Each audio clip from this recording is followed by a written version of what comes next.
오늘 본문에는 특별히 좀 주제를 나눈다면 두 사람이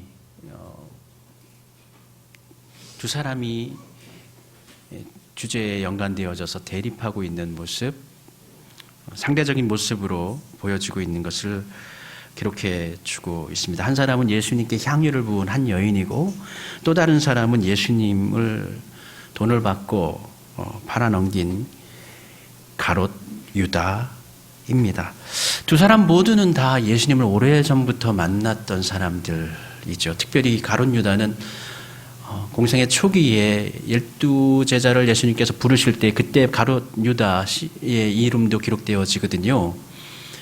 그때부터 3년 전부터 예수님을 따랐던 예수님의 제자였고요. 오늘 본문에 나오는 한 여인, 마태복음에는 한 여인 이름을 기록하고 있지 않습니다. 그러나 그 여인은 가지고 있는 모든 것을 드렸고 예수님께 자신의 그 헌신의 모습, 사랑의 모습을 예수님께 보여드렸습니다. 오늘 본문의 시간은 그 예수님께서 이제 십자가 사건을 바로 앞두고 하루 이틀 전에 벌어지는 사건이고요. 그 십자가 사건을 예수님께서는 제자들에게 계속 언급하셨죠. 3번에 걸쳐 언급하셨고요. 제자들은 그렇게 예수님께서 말씀하실 때에 그것을 기억해야 했고, 예루살렘에 가셔서 이 십자가 사건이 일어날 것을 말씀하셨기 때문에 이제 유월절을 앞두고 제자들이 그 얘기를 심도 깊게, 마음 깊게 들었다면은 정말 며칠 있다가 어떤 큰 일이 일어날지 모르는데 그것을 위해 마음을 겸비하고 준비하고, 혹여 예수님을 위해서 우리가 무엇을 할 수 있을까라는 그러한 마음의 자세를 가지고 예수님께 다 나아가야 하는 것이 아마 그들의 마음이었지 않을까라고 싶습니다. 그런데 그렇지 못한 그러한 제자들의 모습을 오늘 본문에서 보게 되어집니다. 오늘 본문의 사건 배경으로는 이제 공간적 배경은 베다니의 시몬의 집으로 기록되어져 있습니다. 마태복음 내용을 보면 예수님께서 예루살렘에서 계속 오며 가며 하시는데 베다니에서 주무시죠. 베다니에서 주무시고 다시 예루살렘에 갔다가 다시 또 베다니에 머무시는 것을 볼 수가 있는데요. 아마 나사로의 집에서도 머무셨을 것 같고, 오늘 본문에 보면은 이제 시몬의 집인데, 시몬은 이제 나병 환자죠.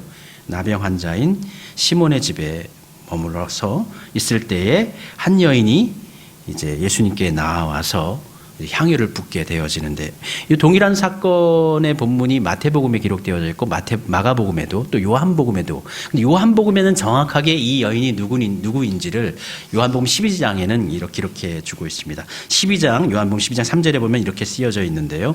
나사로는 예수와 함께 앉은 자 중에 있더라. 마리아는 지극히 비싼 향유 곧 순전한 나드 한 근을 가져다가 예수의 발에 붓고 자기 머리털로 그의 발을 닦으니 향유 냄새가 집에 가득하더라. 그렇게. 그래서 마태복음에는 기록하고 있지 않지만 이 여인이 마리아구나, 나사로의 동생 마리아구나라는 것을 알 수가 있죠. 그런데 이와 비슷한 사건, 예수님께 향유를 부은 사건이 누가복음 7장에도 기록되어져 있습니다. 그래서 이 사건이 좀 읽다 보면 혼동되어질 수가 있는데, 이 두 사건은 두 개의 개별적인 사건이에요. 내용은 똑같습니다. 여인이 와서 예수님께 향유를 부었어요.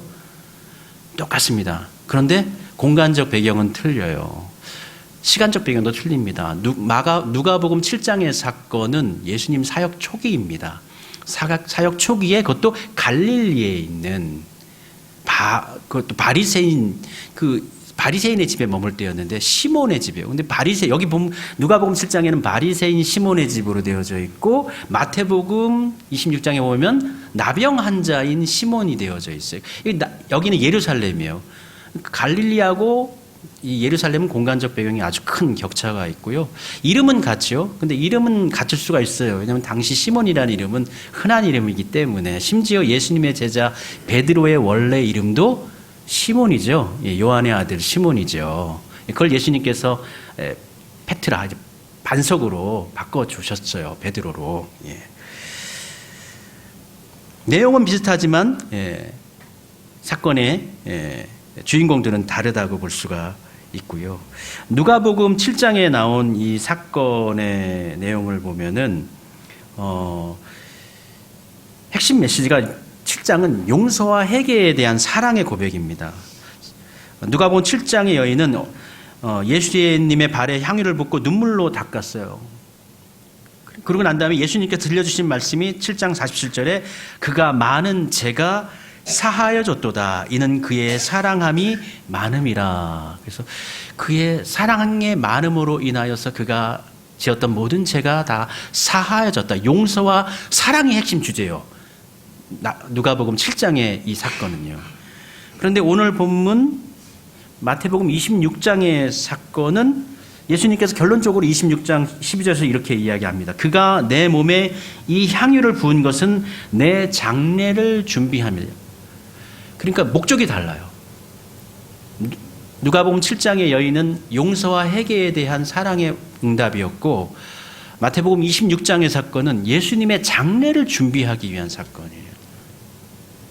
우리가 찬송가 211장에 보면 값비싼 향유를 주께 드린 막달라 마리아 본받아서라고 되어져 있는데 이 본문의 찬양은 아마도 누가복음 7장의 본문을 인용한 본문일 확률이 높은데 주인공을 이제 여인을 막달라 마리아라고 지칭을 했어요. 왜냐하면 그 전에 귀신 들렸던 여인들 중에 아마 막달라 마리아가 있었을 것으로 고백하고 그가 이제 치유받고 난 다음에 용서받고 난 다음에 여기 향유를 갖고 와서 예수님께 부은 것으로 찬송가에 작사가는 고백을 한 것이죠. 근데 막달라 마리아가 될 수도 있고요. 막달라 마리아가 아닐 수도 있죠. 알 수는 없어요.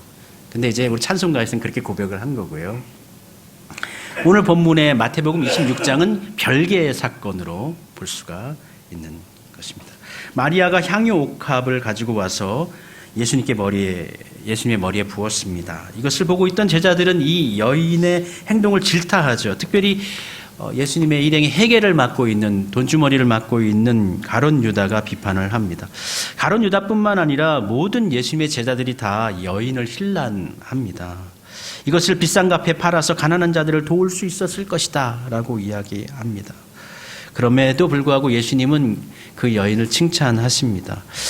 여자를 괴롭게 하지 말라. 가난한 자들은 늘 너희와 함께 있지만 나는 함께 있지 않을 것이라며 당신의 장례를 위해 향유를 부은 것이라고 이야기하십니다. 가난한 자들을 돕는 것은 매우 좋은 일이고요. 마땅히 해야 할 일입니다. 선한 일입니다. 그럼에도 불구하고 때와 시기가 있는 것이죠. 지금은 예수님께서 돌아가시기 하루 이틀 앞전에 두고 있는 예수님의 장례가 지금 목전에 있는 시기에 더 집중해야 할 때가 누구이겠습니까? 가난한 자들은 내일도 돌볼 수 있고 그 다음 날도 돌볼 수 있지만 지금 예수님은 한번 장례는요, 한 번 단 한 번의 죽음, 유일한 사건이거든요. 예수님의 십자가, 예수님의 죽음도 유일한 것이고 예수님의 부활 역시도 유일한 단 한 번의 사건입니다.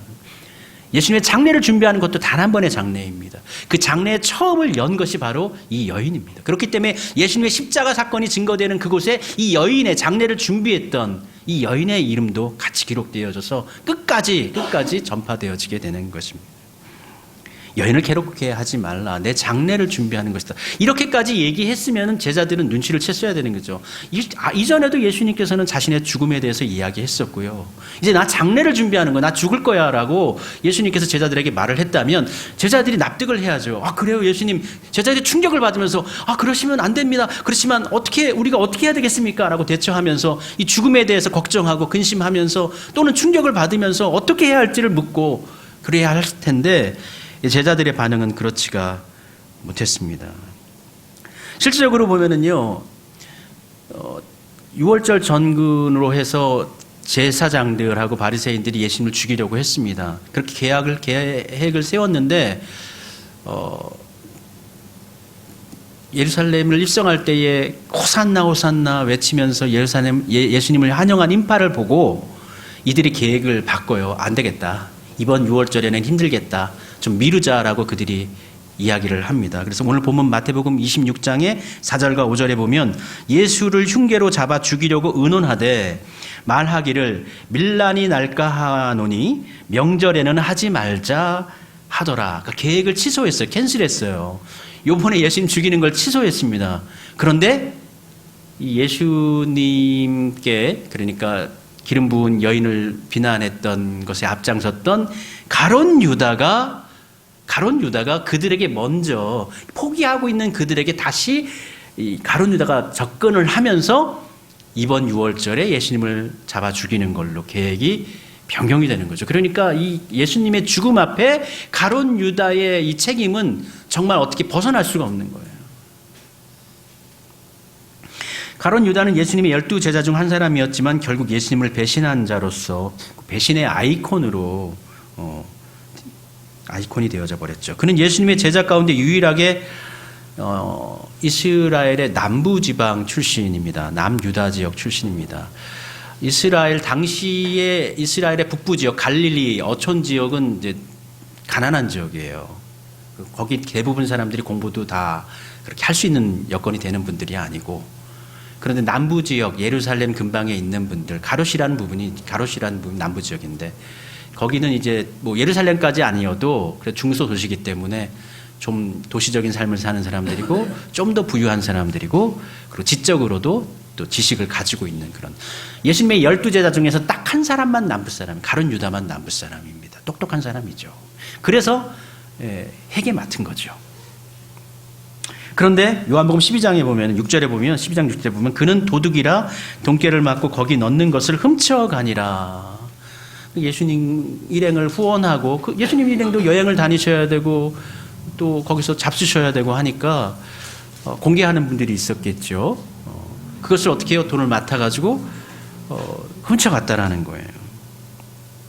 가룟 유다는 예수님의 말씀을 듣고 따랐고 기적도 보았고 예수님을 3년 동안 쫓아다녔지만 그의 마음속에는 점점 예수님의 길에 대한 실망과 또 개인의 탐욕이 자라났던 것 같습니다.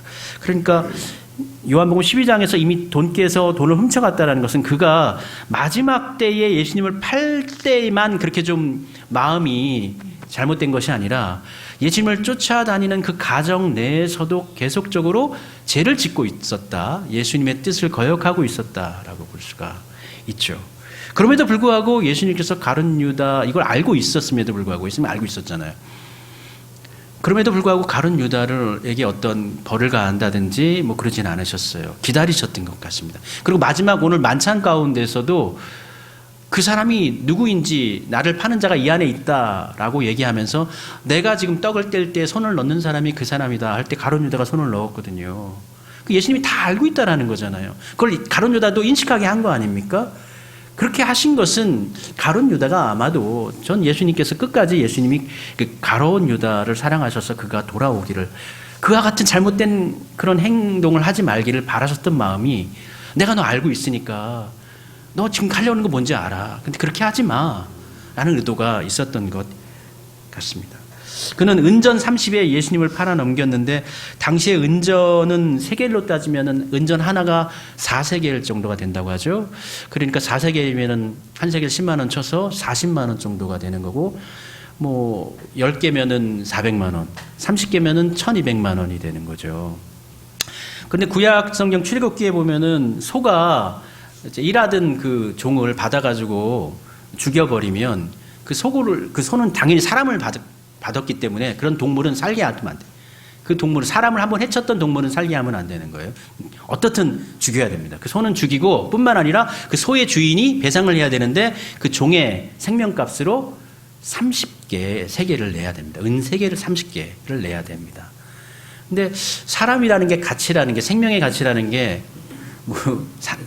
뭐 높고 낮음이 없죠. 그러나 고대 시대에는 귀족의 생명에 값하고 평민의 생명에 값하고 종의 생명에 값하고 이 차이가 있을 수밖에 없잖아요. 평민은 더 높아요. 귀족은 당연히 뭐 셀 수가 없고요. 노예의 값은 사람의 생명 중에서도 가장 낮은 값. 그래서 은 30개. 그러니까 우리 장년 남성이 한 3개월, 4개월 나가서 일하면 버는 돈. 반년도 되지 않는 그 일을 하면 버는 돈이 은 30세겔. 원래 은전은 당시에 세겔입니다. 여기서 은하라고 되어져 있는데 그 정도밖에. 그러니까 예수님이 팔리셨는데 좋은 값에 팔리지 않았어요. 가장 낮은 값에 팔리셨어요. 가장 낮은 값, 가장 비천한 값. 그래서 가장 낮은 사람도 예수님은 구원하십니다. 가장 비천한 사람도 예수님은 살리십니다. 셰켈은 당시 이스라엘 사람들이 사용하던 동전이 아닙니다. 셰켈은 이제 메소포타미아 지역을 포함해서 수리아 지역에서 사용하는 동전이에요. 그런데 성전에서는 셰켈이 유용했는데 성전세를 받을 때에 이스라엘 사람들이 사용하는 동전을 데나리온을 받지 않고 셰켈을 받았습니다. 하나님께 바치는 돈인데 어떻게 일상 속에서 사용하는 그런 돈을 먹고 살고 교환했던 그런 돈을 어떻게 바칠 수가 있느냐. 구별된 사용되지 않은 셰켈을 바쳐야 된다. 그래가지고 은전 셰켈을 성전에 바쳤거든요. 성전세로요. 그래서 제사장들에게는 셰켈이 있었던 것이죠. 이 은전이 있었던 것이죠. 그것을 제하는 겁니다. 30셰켈. 유다는 이후에 스스로 뉘우쳐가지고 자신의 받은 그 은 30셰켈을 대제사장들과 장로들 앞에서 도로 던져줘 버리잖아요. 나 이거 못 받겠다고 하고. 그러나 제사장들이 그것을 받지 않죠. 그런 고백하면서 내가 무죄한 자의 피를 흘렸다라고 하면서 은전을 던져버리고 나옵니다. 그는 후회했습니다. 후회했는데 회개하지는 않았습니다. 하나님께 돌아오지 않았습니다. 그리고 스스로 목숨을 끊었습니다. 후회와 회개는 다릅니다. 후회와 회개는 다릅니다. 유다는 뉘우쳤지만 후회는 했지만 하나님께 돌아오지 않았습니다. 우리는 후회를 하면 더불어서 회개할 수 있어야 됩니다. 회개의 열매까지 맺혀야 됩니다.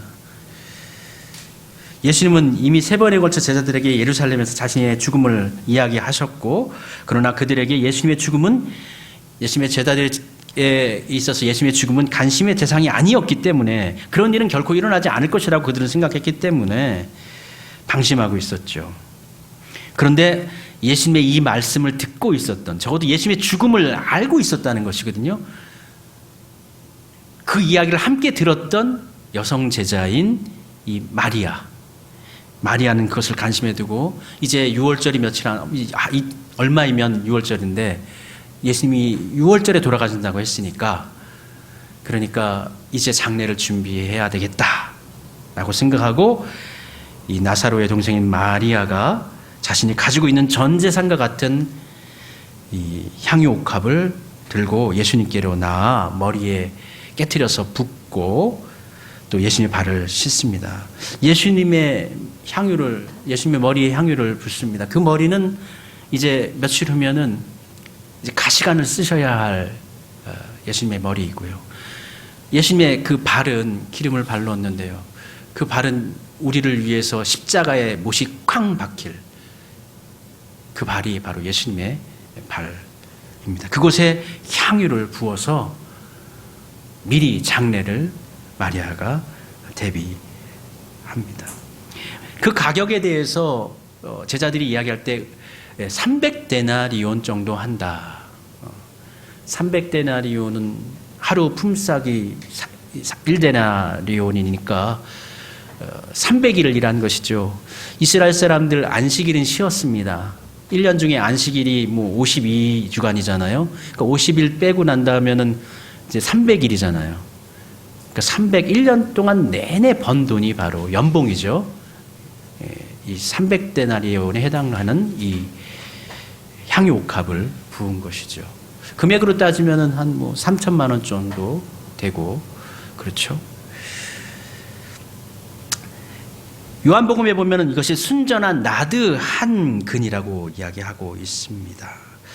나드란 인도 히말라야 고산지대에서 채취한 식물의 뿌리에서 얻은 고급 향유로 주로 귀족과 부자들의 결혼 예물이나 장례용 향유로 쓰였다고 합니다. 그 가치는 300데나리온이었습니다. 근데 그녀가 희생한 것은 300데나리온에 해당되는 향유뿐만 아니라 그녀가 어떻게 옥합을 깨뜨렸다라고 이야기하죠. 옥합은 원어로는 알라바스터, 반투명의 병입니다. 그러니까 이 옥합도 매우 값진 병이에요.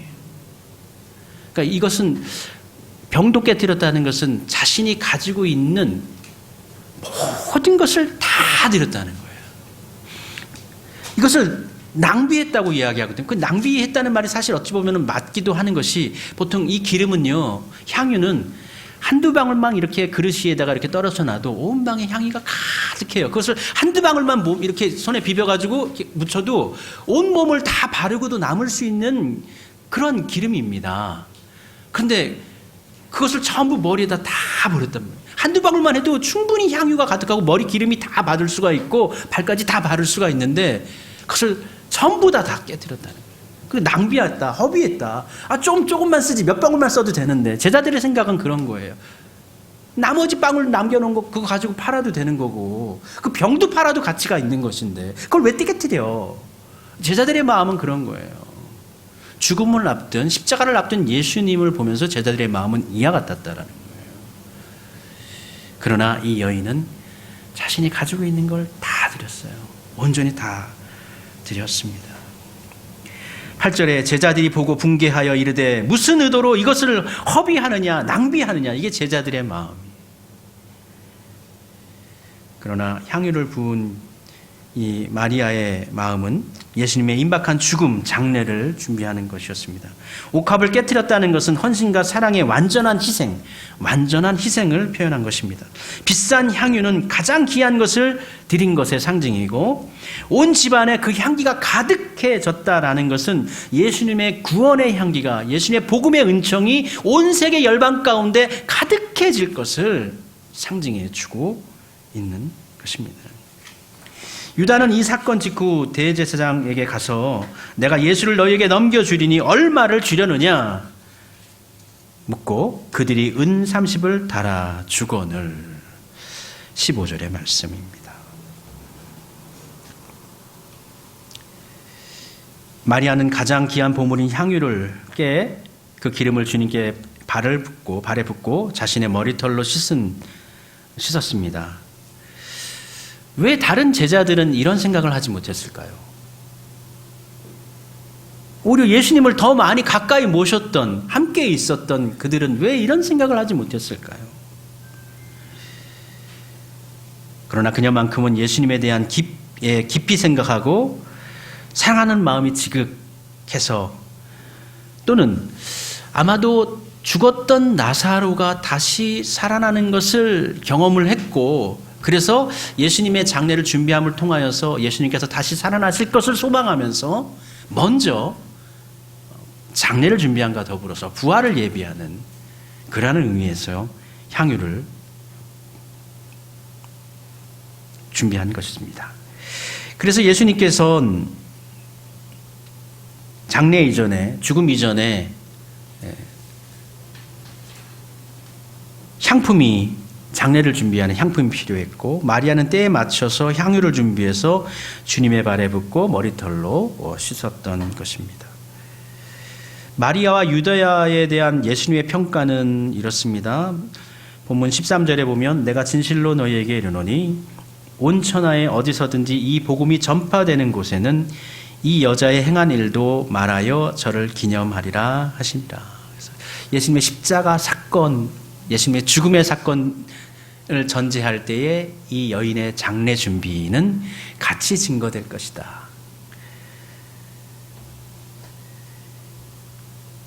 그리고 3년 동안 주님 곁에서 예수님께서 행하시는 모든 일을 본 가룟 유다를 가리켜서 주님은 이렇게 말씀하십니다. 26장의 24절 말씀입니다. 인자를 파는 그 사람에게는 화가 있으리로다.